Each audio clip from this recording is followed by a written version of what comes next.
You know, it's a good start. You know. Welcome to our #1 radio rating show. Now, this is a very exciting moment. I know, well, I'm wondering that myself, thank you.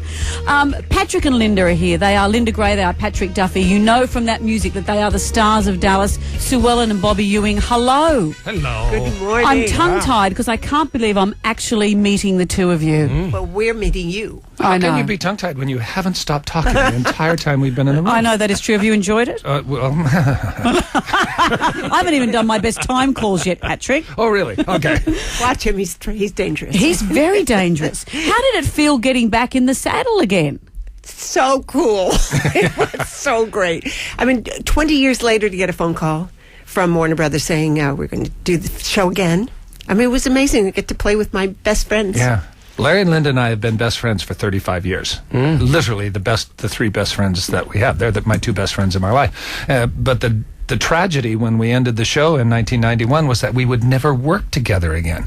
Larry and I tried once, and the producers that we were pitching the idea said, "Oh, we can't do that because as soon as you come on cameras, all we see is Bobby and JR." And we knew that we would never be able to have the fun of working together again until that phone call came in. And was that show The Big Bang Theory? Were you guys going to be in The Big Bang Theory? Yeah, I could see you guys doing that. Brokeback Mountain, maybe. Yeah, Brokeback Mountain. I think that would have worked well. Leave your hat on. Larry and Patrick in a pup tent together. Great. But it must have been so hard for you as such close friends. Obviously, when he passed away not long into the filming of the first series. It wasn't so bad for me. I got more airtime.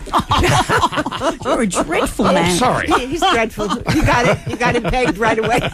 Dreadful. It's tough in Hollywood, isn't it? You know, you do what you can. I'm still being investigated, by the way. Can you account for your whereabouts? Exactly. The storylines in Dallas, some of them are the most, even people today talk about who shot JR. Right. Obviously, we know it was you now. But also, obviously, Bobby coming out of the shower, it was all a dream. Right. Years later, these are still such iconic storylines. Right. And it's so enjoyable. Linda and I literally talk all the time about how appreciative we are of having been in the show and getting to be in the same show again. It's unheard of.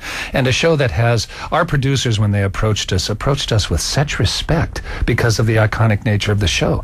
They so respect the mythology and they so respect what it established in terms of television.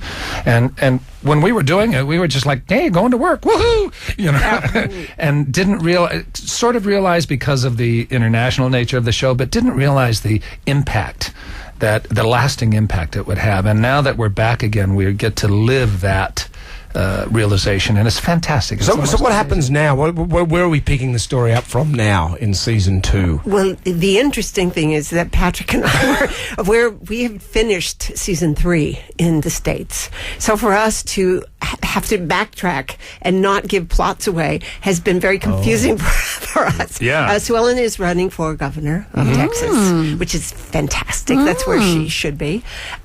So that's all kinds of wonderful things are transpiring, but we may be guilty of saying too much. Some spoiler alerts. It's very difficult because our shows also are not individually wrapped packages. Every show bleeds into the next show, and the plots go for 5 or 6 episodes.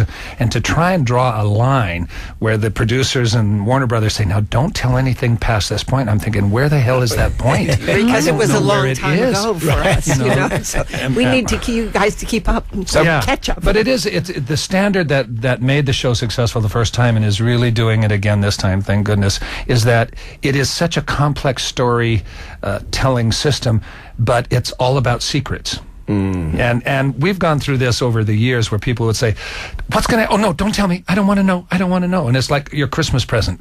You kind of want to know, but you don't want to unwrap it until Christmas. So it's easy for us to play this game of not telling you certain things because it really will spoil the fun. How hard was it when you got did you get a lot of hate for that? It was all a dream? Was that a difficult time? I got a bit of negative reaction from it, but I understood it because people loved the show, and to tell them that one whole year didn't count, that King's X were crossing our fingers and pretend that didn't happen, they felt a bit betrayed because they invested in all those characters for that year. But it was the only way to solve the problem, because the only way to bring my character back was to bring the real person back. It couldn't be the evil twin or the bandages come off. The bandages come off, although we did film that. Did you? We filmed several red herring resolutions to the problem. I actually was in a hospital bed and the bandages came off and they put a mirror up to my face and I went, that's going to be perfect. You know, all those kinds of things, because we knew people were selling secrets. And so we filmed all these different resolutions to the thing. To see who was leaking. Yeah. And when I did the shower scene, I didn't even film it in the studio. We did a commercial with a whole different crew and everything. I did a commercial for Irish Spring soap. A fake one? A fake one. And as all they did was take out that one scene where I turn around and say, good morning. But the actual film that we filmed was good morning. And you can have a good morning, too, if you wake up like the Duffy family with Irish Spring soap. And I did this whole commercial. Yeah, we spent an entire day doing fake stuff so that if any of the crew had a suspicion, it was really an Irish Spring commercial. Those meetings must have been hilarious. How were we going to deal with this? Yeah. How amazing. Well, imagine Patrick Duffy doing I feel like chicken tonight. Like chicken tonight. A whole raft of commercials just to throw people off the scent. Why would he do a chicken commercial in a shower?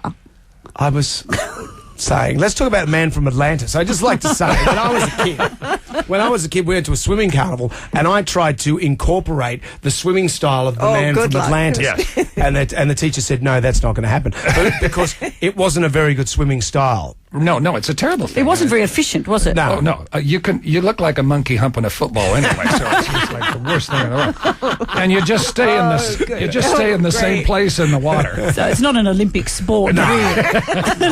Well, it depends on which Olympics, my dear. Although monkey humping a football is an Olympic sport. I bet we'd win too. I bet we would. Linda Gray, Patrick Duffy, thank you for joining us.